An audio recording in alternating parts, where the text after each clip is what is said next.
Cowboys back to blowing people out. All of the wins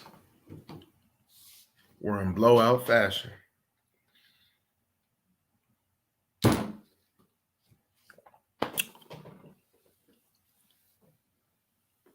All of them wins was in blowout fashion. You know, in watching this game, of course we got the win. Of course it was in convincing fashion.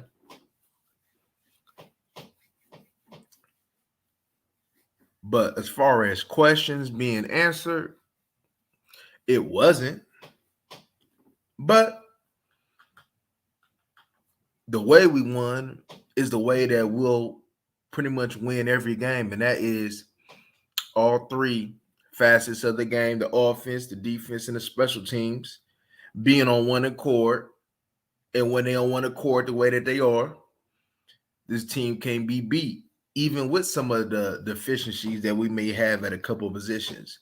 When we playing like that, no matter who we go against, this team cannot be beat. T-Dub. Who's that? East side.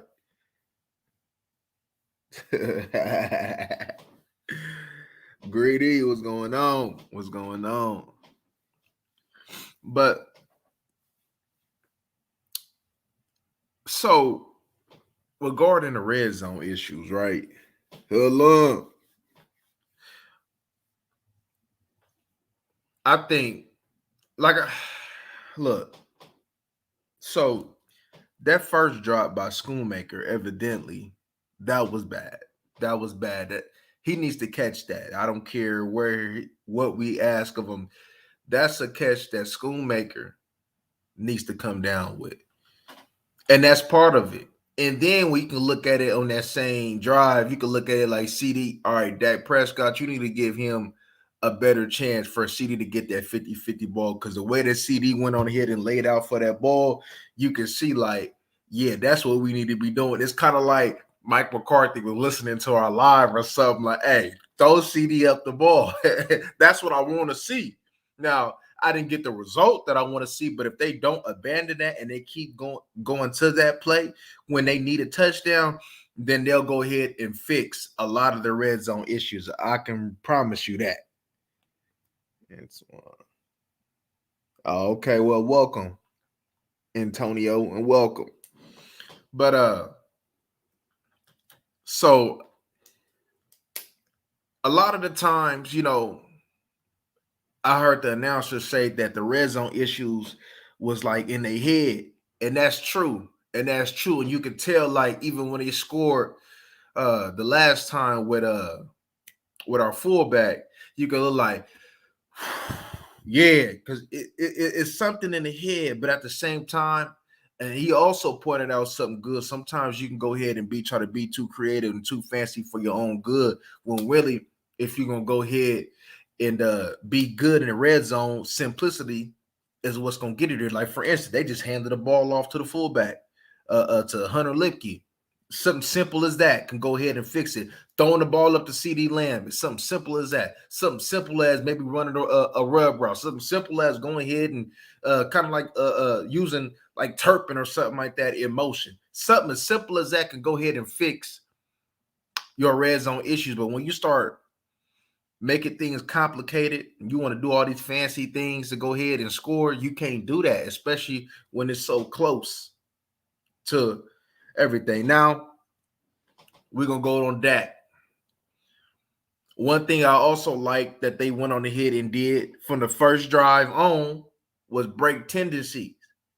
A lot of the times they was moving quick, they was playing with pace, and they was going ahead and attacking downfield. That I knew for a fact that threw Bill Belichick off because they kind of expected something of what we had like against the Jets. They was expecting us to go ahead and do a lot more laterally, but we went on ahead and north-south them, and that kind of threw them off, which was one of my points is, hey, regardless, break tendencies. Now, I know we ain't the Miami Dolphins, though, but as far as the way we want to attack and breaking them type of tendencies to go ahead and get big plays, that's exactly what we did, and we was able to get chunk yards by breaking tendency. So, but also it helped that Gonzalez went out with an injury, and they also had John Jones out for an injury. So you could look at it like that and be like, man, we still had red zone issues, even with a couple of their top corners out. Because I did like as soon as when Gonzalez went out, they went on ahead and attacked the backup cornerback who came in, which resulted in the CD Lamb touchdown, which also I want to go ahead and point out, right? Because look, I'll be honest with y'all, right? I'll really be honest. I'm happy for the win. I'm excited for the win, and I'm excited the way that we went. But there's just some things that I'm looking at that I was looking at in the game, like, yeah, I hope that don't come back to haunt us. I hope that don't come back to bite us, right? Looking CD, right? Look, CD got that 88. CD needs to get the ball way more than what he's has. You need to force feed. It's like, how was you more comfortable with Michael Gallup than you with CD Lamb? And CD Lamb has more a variety of ways to go ahead and attack a defense more than what Michael Gallup does. Also, I have to give a shout out to CD Lamb since we're talking about him. I'm gonna have to give you because the way that he was running the ball after he got the ball, he was running like a grown man today. So shout out to CD Lamb for going ahead and bringing some aggression to that. This what we already knew that you had in you. And of course, that comes with you growing into your grown man body. But shout out to CD Lamb for really running with some aggression. I know that might not be talked about, but the way that CD Lamb was running when he caught that ball is a way that's going to go ahead and maybe next week, maybe the week after that there may be a play where we're going to have to make that, and him running with some conviction and him running with that aggression might go ahead and either keep the chains moving or whatever the case. It's going to be huge. I can see it now. It's going to be huge. So shout out to CeeDee Lamb on that. Dak is not that guy. Yeah, I mean, when it comes down to that, Dak look, y'all know we all hard on Dak. Everybody that come up in here, y'all know we all hard on Dak, including me. But Dak, even I can't. Dak did okay. Dak did what he's supposed to do. I ain't got no criticism for Dak. Even last game with the Arizona Cardinals, y'all know me, I'm quick to go ahead and call people. I couldn't place that blame on Dak. Now, there were certain times where when we go to the defense, we can look at that defense. We're going to talk about that, but there's still concerns. See, a lot of the times what our concerns is putting threes into sevens in our rush defense. That's kind of where our main concern is at. And there's a couple ways that we can fix that as discussed here, though. But they're going to have to realize that. See, that's why I be saying, like, I understand they want to go ahead and evolve the game and do all this fancy stuff. But all that fancy stuff, that don't result to wins. Sometimes simplicity is the way that needed to be. For instance, that Super Bowl with the Rams, when the Rams won the Super Bowl, when Odell went out, what was they doing? Just playing pitch and catch with Cooper Kupp. Something as simple as that is what helped the Rams get the victory. Something as simple as that. Okay. Oh, can we get Turpin? That 2014 Cowboys.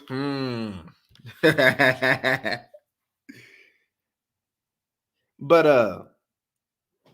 I mean, other than that, it's simple. Now the way that we was attacking them vertically like that with some pace, I like how they picked and choose to do that, and I hope they continue to implement that. Have times where they want to go ahead and slow it down and go ahead and dominate that TOP, but then have times where, like today, where hey, it's time to be aggressive. Don't get this into a slow game. Let's go ahead and put pressure on this team and make their offense try to play with a pace, and that's exactly what they did.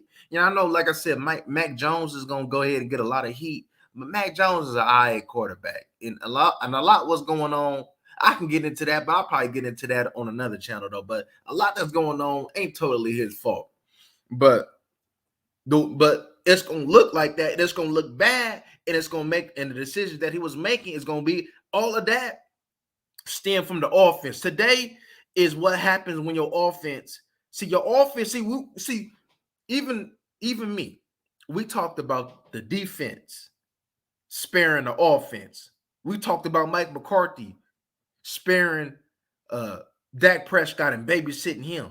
But in all reality, especially coming from that Arizona game and the way that this game played out, maybe I'm thinking what came across my mind is maybe this offense need to continue to babysit this defense, and I'll tell you why. Because the first few runs you can see like, oh, this might be a long day with the Patriots going ahead get ready to run at us. But then when we got the offense putting up points, and then that kind of helped the defense a lot where the Patriots abandoned the run. And when the Patriots abandoned the run, that kind of goes into our favor, just like that Chiefs Super Bowl win, the first one.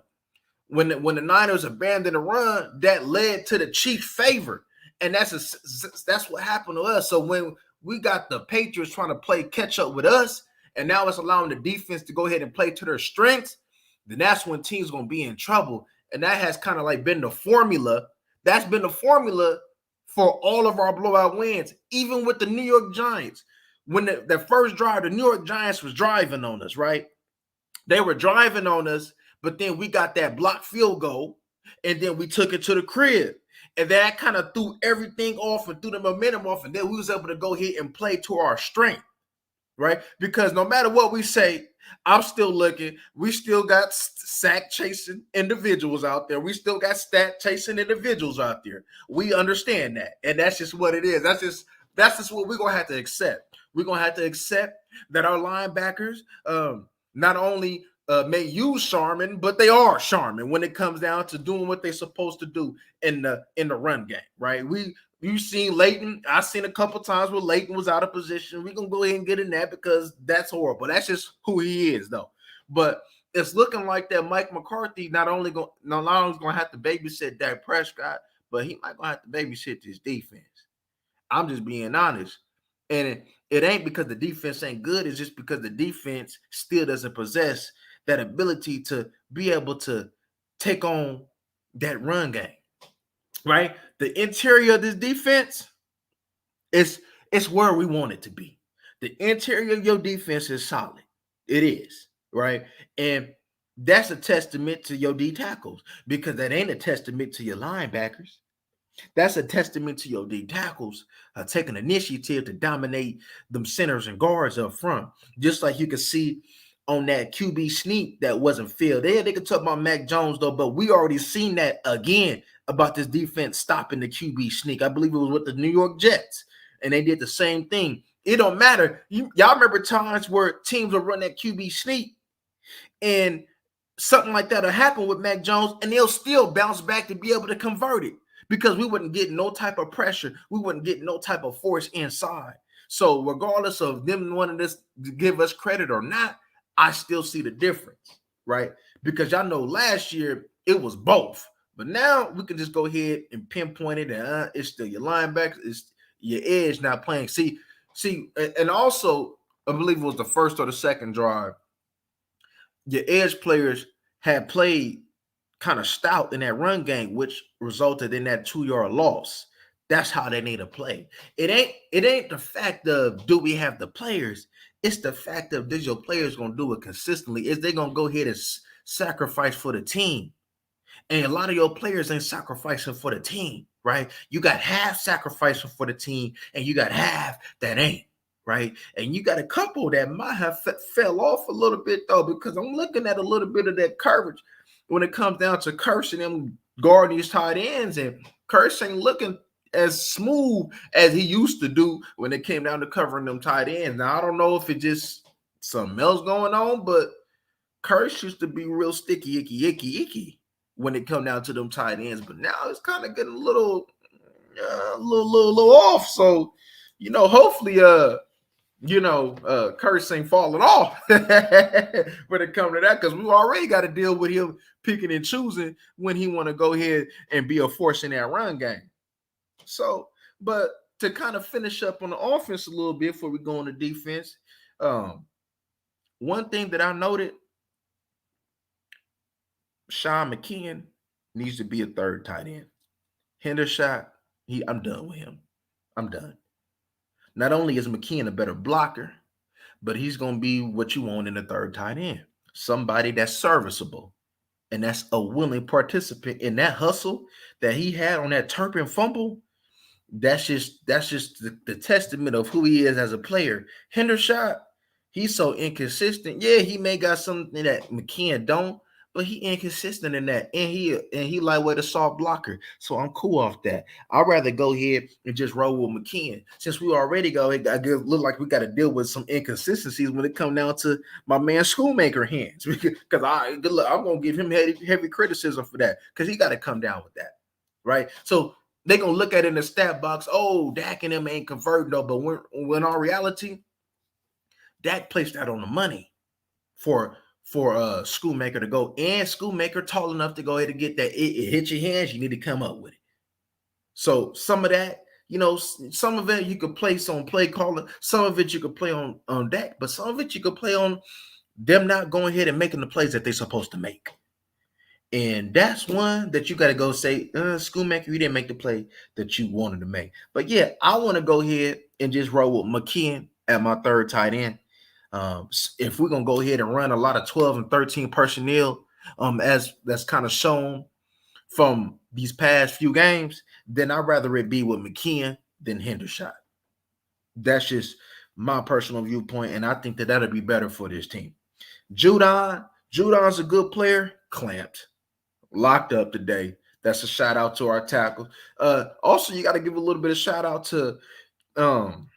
Edoga played a better game than he did last game. So you got to give a shout out to Edoga as well. He played a better game. I know sometimes he had a little bit of help there, but definitely Edoga played a better game than what he showed last game. Now, hopefully, we get the what we're supposed to be getting next week, which is all of our linemen back. That's what we hoping for. And that's what we gonna need, because this week, look, it's gonna be intense, right? Y'all might go see me more intense. This is an intense week. This is the week coming up. I know we talking about the Pats, but this is the week that we circle, that we know what time it is, that we know what must be done, that we know is going to separate the man from the boys, that we going to know that's either going to be a season crushing moment or a season defining moment coming up this week. We're going to find out. But yeah, other than that, I would love for so I got to give Mike McCarthy credit a whole. There's a couple times in that red zone where it was a kind of shaky. But there was times where I think I seen one where it was a stunt that they didn't pick up from the inside that resulted to a sack when it was close to that, where they had to go ahead and settle for that. What was it, a fourth down or was it the field goal? But I had to go back to it on film though. But that's something that is a part that we're going to have to go ahead and fix up, and we're going to have to clean up, because a lot of what we have experienced in as far as the struggles this past month, the other team is going to try to take advantage of that.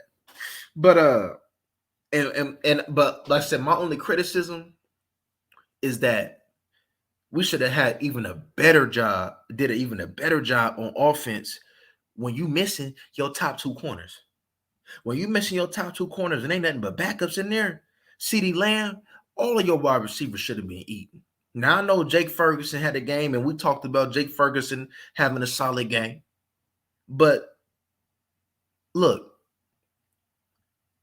Dak Prescott, it's a must that you get on the same page as with Cooks and CeeDee Lamb. Because if you're going to do anything this year, them two is going to be important, right? Them going to be important.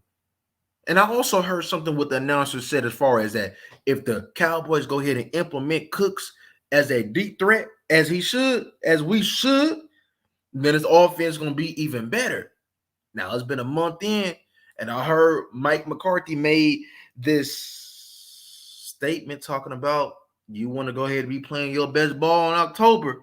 I could have swore today was like October 1st. So we're going to see. Hey, bro, who going to play on Sunday? What you mean by that? I need some clarification on what you mean by that. I think I seen Rich in the building. I seen Terminator in the building. I think uh I missed somebody. I gotta go. But yeah. But other than that, man, let's go on this defense. So with this defense, one thing that I'm kind of getting now, I don't want to go ahead and put it on them, but it's starting to seem like that. Gilmore is struggling when it comes down to these in breaking routes. Now, the same route that was scored on that, of course, Malik Hooker missed that tackle on, and the Jets' top wide receiver scored on, was the same thing that happened today that Malik Hooker got beat by Devontae Parker on, but the quarterback missed that play. So I'm hoping that Gilmore is not that's not going to be a reoccurring thing with Gilmore. I'm hoping that's not my man's Gilmore done lost a little bit more than just one step, and that he's just relying on him just being a savvy vet out there. I hope that ain't the case. I hope, because that's been a couple weeks, Corey. That's been a couple weeks where I don't know. You're gonna get clarification regarding Gilmore next week for sure. Going against young Ayuk. So you're gonna get that. And also, I gotta give a shout out to Deron Bland since we speaking on this secondary. We're gonna find out next week. Uh Deron Bland, 2 picks, 1 to the crib. Now, everybody know that the light is gonna be shined on Deron Bland. Everybody know that in order for us to go ahead and continue to reach the objective, which is to go the distance this year, Deron Bland is going to have to be a part of that. And Deron Bland got a lot on his plate. Deron Bland is probably people are going to try to go ahead and act like they might try to pick on my boy. But Deron Bland really stepped up. Now, Deron Bland ain't did nothing that we ain't already knew that Deron Bland would do, but that just goes to show you about Deron Bland having the mental makeup that I want for my corner to have, especially opposite of Gilmore, which is to compete and make plays. Now, Trayvon Diggs was also a young playmaker. But if Deron Bland playing like that, now I'm not saying that you won't miss Diggs, because you will. Because Diggs was going to take you to another level. But Deron Bland playing like that, and especially with having the nose of the football as far as in the run game as well, it's really no excuse. Deron Bland may end up being the MVP of your secondary by the end of the year. Deron Bland is, because Deron Bland is about to have a whole lot on his plate from here on out, especially with some of these wide receivers that we're going to be going against in the near future. Because I'm pretty sure when we play Detroit, Jameson Williams is going to be back. We got the Niners. I'm pretty sure Ayuk going to think that he going to try to give him some love. So he going to be tasked with going against Ayuk. I believe he got Lockett. He got DK Metcalf. He going against, so he going to have a lot on his plate, especially with going against the receivers in the division. And one thing that I can tell you confidently is that Deron Bland is definitely up for the challenge. Thank God for Deron Bland. Now, we would have made her have some little missed picks when it come down to Kelvin Joseph, Nashawn Wright. But with Deron Bland, I believe Deron Bland makes up for both of them losses. Straight up. Yeah. Yeah, me too. Yeah, me too, Caleb. Yeah, I've been peeping that. Now I know sometimes they just make some heck of a catches on them, and I'm not gonna go ahead and hold him to that, like with the Marquise Brown and Garrett Wilson. No, but there's a couple plays where it just kind of just yeah, I wouldn't say concern, but I got my eye on and paying attention. Like, what's going on? Is that just a physical? Is that a technique thing or is that a physical limitation? I hope it's just a technique thing. I hope it ain't a physical limitation. I hope that's just that because I did see a coverage bust, right? I know they had ran into, but that was a bust because nobody ran with him. So I'm hoping that he was expecting somebody to help him inside and somebody didn't help him on both times. So hopefully that's the case. I just hope it's either coverage or technique. Yeah, I'm about to look at it because I just hope that he's 2 steps behind because we cannot have we can't afford Gilmore to be 2 steps behind. We can't afford for Gilmore. I'm not saying he gonna be defensive player of the year, Gilmore, but we need Gilmore to be solid, right? Because we already got Lewis who's working his way back in, and we got Bland, and them the three that we're gonna be relying on for the whole season. For the whole season. And I'm glad we got a bye coming up in a couple weeks because we're gonna need it. But yeah, that's what I'm seeing. My thoughts exactly on yeah. Mm-hmm.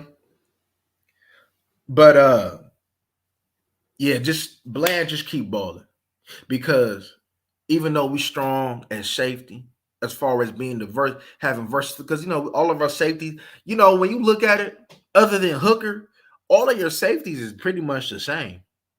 All of your safeties is pretty much the same, other than Hooker. And that's also what makes Hooker one of the most important pieces because Hooker got that range and Hooker is a ball hawk. But other than that, all of your safeties is like interchangeable, but they're the same, right? And now I did see Wilson play the run better just from watching it on TV. Wilson played the run better. I didn't see Curse. Well, we're gonna find out in the film though. But I seen that as far as my safety wise, that our run fits was a little bit was definitely not a little bit, definitely a lot better than it was last game. To speak back on these linebackers, look. Uh, I even and I even told him I agree with this. Let me get his name. Big Game James. I don't know if probably y'all familiar with him, but he made a statement or he made a video speaking about not only the linebacker coach, but your linebackers. Now, the reason why I can tell you I agree with it because I've been speaking on our linebacker problem for quite some time. And it's a problem. It's definitely a problem. But then also, even though we talking about it, whether it be a toughness problem or a film problem, I think it's a toughness problem. I think it's a toughness problem. I don't really necessarily think it's a film problem. I think it's a toughness problem. But what's up with your linebacker coach? Is it your coaching? Is a lot had to do with your coaching too? Allowing them to go ahead and just do their thing and just as long as you give me some good snaps and coverage. Because when you really look at the grand scheme of things, right? If we didn't have our extra safety in the game, and that's Curse as far as handling some of these coverage responsibilities, Leighton and company will have more responsibility in coverage. And even though that what they're doing right now is perfect as far as their responsibilities and coverage or the way Dan Quinn got it, that should go ahead and give you more inclination to want to focus more on your run fits. A lot of the times when we talk about run fits, let's be honest, it has a lot to do with your linebackers. Now, I seen Clark made a nice play, right? And I'm going to always give credit where credit is definitely due. I'm going to always give credit where credit is definitely due. Leighton, I mean, you got that scoop and score. They're gonna consider that you playing well and you answering questions though. But no, there's certain things that I need to see that's gonna answer my questions. And I'm gonna tell y'all this, and I'm gonna tell y'all like that. Sunday, on Sunday, whatever questions that you may have, it's gonna get answered on Sunday. Whether they can or they can't, whether it's gonna be a problem or it's fixed, it's gonna get answered. And on Sunday, the way that Leighton and them have been looking, as far as them being shaky in that run game, if they was to look like that on this week, you're gonna get ran for 200 yards. I'm just being honest with you. You're gonna get pumped. Now, we were saved, like I said, we were saved by Fowler making a huge play, making a huge hustle play, and Leighton picking it up. Deron Bland putting that extra on it by having a pick six. I believe before we had our little, ending score, I believe the offense had put up, 2 touchdowns and a field goal. So that would have been a 17-3 game. So with that being the case, that would have, say for instance, if you took away them 2 defensive touchdowns, that still would have had the game in reach for the Patriots to maybe stick more to their game plan for longer than what they did in this game. So you could have been maybe not, like I had us winning regardless, right? I had us winning by like a touchdown, thinking that that's how the gameplay was going to go. Not expecting this whooping, but I had it for like a touchdown win. Now, that would have been, and especially if it would have been that close, that would have been because of the run game and them going ahead and milking some clock and them going ahead and establishing some drives against this defense, right? But like I said, the offense, from what we seen, the offense, look, if the defense is scoring, because right, the one thing that I can say, this defense, when it comes down to this scoring, them making plays, they do that consistently. They probably score more probably than some of these offenses going around, or they right there. So when you can look at that, that's an asset. And that's an asset that even if you are struggling in stopping the run, that can help neutralize a lot of the things when they get takeaways.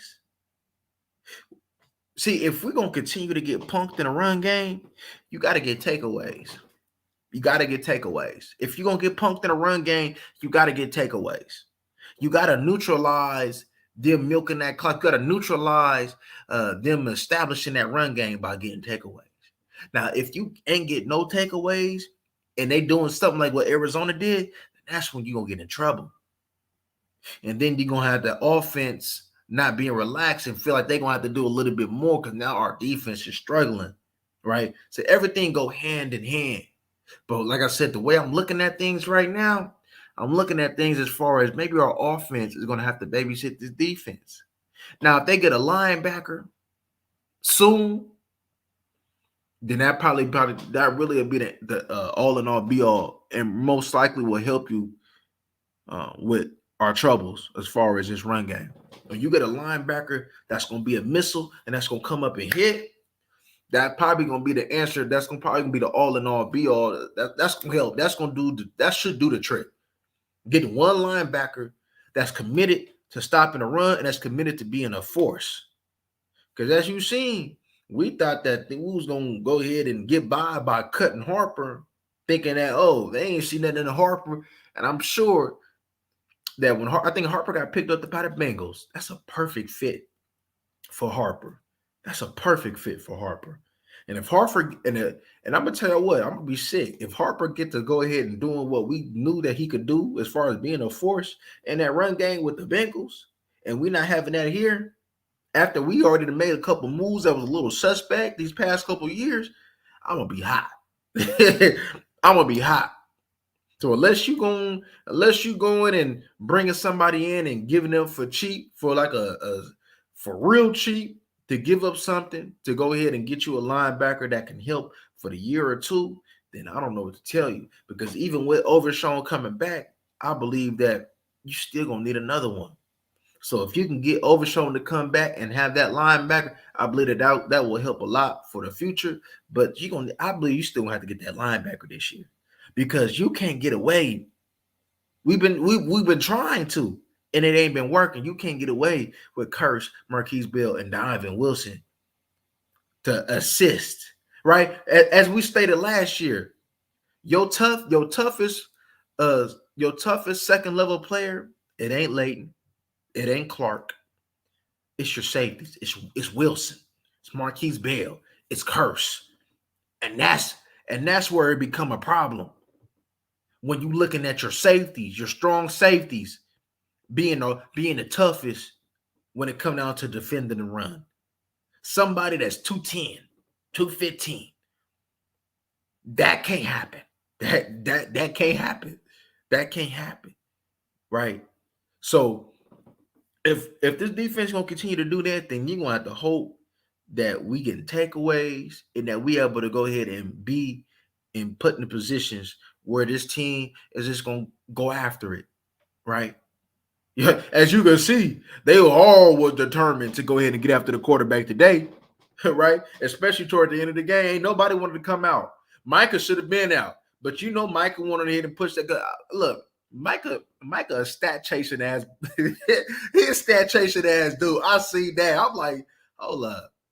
Now all of a sudden you just got all this juice. Now he did come back in earlier than that, but you can see he was a little bit limited, right? You can see that something was bothering, but all of a sudden they down 30-something to 3. Now all of a sudden he got this juice like he trying to get that one. He's stat chasing. And that's the concern that my leader, man, take your ass out the game and get ready for next week. Next week is the biggest game of the year. Take your ass out and go sit down. So we can go ahead and be right. You see the way that we did with the offensive line, took out Biotish and Martin and all them, got awesome in there. Man, get your ass out so we can get ready. Have the future in mind. You say Super Bowl is priority. Well, let me see. Now we're gonna, like I said, we're gonna find out early because that's all we can go off of early on. Is this run defense? Was it better? Was it better from our edge rushers? Was it better from the? Well, I know. Well, I can tell you right now, it wasn't better from the linebackers' perspective, other than Damone Clark making a play. I can tell you it wasn't better from Leighton because I still seen him out the gap, so I can tell you it wasn't better for him. But I guess I take it piece by piece at a time. The ends. Did you do your job? We're gonna find out. We're gonna find out in that film. Yeah. We're going to find out in that film. We're going to find out. But, other than that, also I liked how Dan Quinn early on, because I'll be honest with you, I don't know if it's just it shouldn't be, because I can kind of predict, when watching the games on where Micah's about to be. I can kind of predict it, right? And y'all know in the coverage, y'all know in the film we was talking about, you might want to put Micah in them on that right side to take advantage of it. And that's what he did. So shout out to Dan Quinn for that, for going ahead and pay attention to seeing that right side was very, very suspect, and it proved to be just that today. But I still think that Dan Quinn need to work on his chess plan. I still think that Dan Quinn, there's another level that Dan Quinn should go to when it comes down to going ahead and putting Micah in certain positions to succeed. I still think that, because like I said, I could kind of predict where Dan Quinn is going to have him at any given snap. Micah's going to be here. Micah's going to be there, and it shouldn't be like that. It shouldn't be like that because I'm sure. Well, I don't know how the other coaches is thinking, but if I can predict it, then I'm sure that these coaches who probably look at more film than I do should be able to go ahead and do something the same, right? And to be honest with you, even though Micah is dominant, you can go ahead and you can go ahead and find the answer for Micah. You can go ahead and know that Micah get ready to run himself out the play because he's stat chasing, run at him, right? You can do all kind of things with him. I wouldn't worry about tripping. I wouldn't look. Just all right, look, all right. Because we done seen some of that last week. We done seen how you can go ahead and neutralize him last week, and I just hope that this week that they really have a out of body experience. Now, like I said, enjoy this win, Cowboy Nation, because you should. All right, because the Patriots, even though we made them look like that, the Patriots is not a bum team. They're just a team that can't really win in more than one way. Right? That's it. And we forced them to having to win in another way, and they didn't have that capability to do that. Right? They needed to go ahead and dominate that TLP, run the ball, and they couldn't do that, and they couldn't overcome that. And this defense and their defense couldn't overcome they're missing them top two corners. They couldn't overcome that, right? And we knew that their strength was in the heart of that defense, in the interior of that defense, right? So we knew how to attack them, right? So the Patriots couldn't play at their strength. But it ain't like the Patriots is a bad team, because they're not. Because if you look at these other teams, they played these other good teams down to the wire, right? So they're not a bad team. That just shows you, right, that this team has so much potential and can go to where they want to go if it just piece it together. That shows you that they got that capability. That it shows you that if they really commit and really commit to addressing what's going to stop them, which is themselves and them being tough and them going ahead and putting the team first. If they go ahead and answer them questions, can't nobody stop this team. Now, I'm not telling you that this team may only have one loss at the end. I'm not telling you that, right? I'm not telling you that.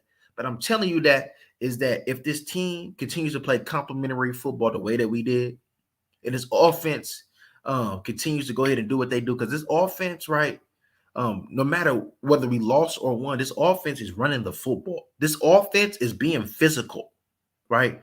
This offense continues to be physical against good fronts. The Patriots got a good front, and we're being physical with them.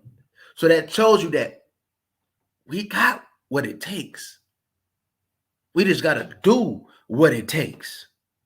We got what it takes, though. Even with our weaknesses, because every team got weaknesses. Every team wants to play to their strengths. So with that being said, right, this defense has to look. If the defense is going to get punked because of their linebacker play, because you got DNs who want to sack it, if they're going to go ahead and that's going to occur, then takeaways is going to be the neutralizing factor in that. Now, I know that we having a red zone issue, and I'm telling y'all that can easily be fixed. That can be fixed this week. But if they're gonna continue to get points, though, but if you dominating TLP and your defense doing what it's supposed to do, then even though we would love to have sevens, more times than not, if they continue to go ahead and come out with points instead of having empty possessions, that still shall put a defense who's supposed to be the number one defense in the league, that should still put us in position to close it. Games may be closer than what it should be because you're not punching in sevens, but that should still, right, lead us to victory. Even when, like I said, we need to win games that, hey, we did not play well, but we still won that game, right? As you see last year, we lost games that, man, we should have beat that team. We should have beat the Packers. We should have beat the Jaguars. We need to win games this year that, damn, I don't know how we won that game, but we won that game. We got that, then we in business. Then we in business. We in business. So, you said the downside of playing big nickel, yeah. But a lot of teams, the cool thing about it though, a lot of teams is kind of going towards that. But one thing that I'm seeing that a lot of teams have is linebackers that's being aggressive. I don't think it'll be as big of a problem if Leighton was more of a force with the run game. I don't think that I think if even if Clark was to do what he do, and Leighton was that one that really was a force in her, I don't think that the problems that we have wouldn't be as bad. I don't think it'd be as bad. And that's what I'm saying. Like the aggressiveness of our linebackers in total was not there. And we only have two linebackers. We only got two linebackers, right? So, I mean, I'm hoping that we're going to go ahead and go get a linebacker, though, but we only got two linebackers. I'll be looking at other teams and be like, man, I might want y'all. I was looking at Bentley like, man, I might want Jawan Bentley. Like, I'm looking at linebackers that, that may not be of a high cost, but make him feel a need that this team have. Man, like I said, I'm willing to go ahead and take a downsize to go ahead and to make an upgrade. I wanted to take to downgrade at something to have an upgrade when it come down to our linebacker play. Because y'all, man, I remember when James was talking about, he was talking about Sean Lee, and he was talking about how, because we won. I remember this game like it was yesterday. That when Sean Lee, when we were playing against Philadelphia, we going against DeMarco, where, man, we really run that game because of Sean Lee. Sean Lee had a game that you just had to watch it or been there to go ahead to really just like, damn, right? And that's how much he meant to this team. Because when Sean Lee was out the game, when Sean Lee couldn't play, you felt that. You're like, damn, Sean, here we go again. Sean Lee, as James said, Sean Lee did his homework. Sean Lee did the film. Sean Lee allowed what he seen and just rolled because he did that homework and he went on it. Sean Lee wasn't, and the coach, and this is what I don't get. Sean Lee, your linebackers is bigger than Sean Lee. Let's be honest. Your linebackers is bigger than Sean Lee. Sean Lee wasn't that big of a linebacker. But Sean Lee had aggression. Sean Lee did his homework. And that's what made Sean Lee be great. Now, if Sean Lee was in Leighton Vander Esch's body, we might be talking about a whole different story here, right? But Sean Lee didn't allow his physical makeup to go ahead and stop him. He did his thing, right? What you may lack in maybe athletic attributes is what you can go ahead and make up for that in film room, right? And we just happen to have linebackers that are very athletic. So what's stopping you? Is it because of you not doing the work, or is it because you're soft? And that was the point that James had it. I'll be honest with you. I don't think it's the work. I think it's the heart. That's my honest opinion. When it comes down to that, I think it's the heart. I think it's the aggressive. I think they're not aggressive enough. I don't think Leighton is aggressive enough. And I think that if Leighton showed more aggression, I think that this defense would be even that much better. But we can go ahead and wish upon a star all we want to. It's just not going to happen with Leighton Vander Esch. It just ain't going to happen. It ain't going to happen. That just ain't going to happen. But anywho, y'all, I just wanted to stop by a little bit and talk. But I appreciate y'all for coming through. We'll be back after we done watch this film and see what's going on with these Cowboys and get ready for the biggest week of the season thus yet. But all right, y'all. If y'all haven't, please hit that like button for me. Till next time.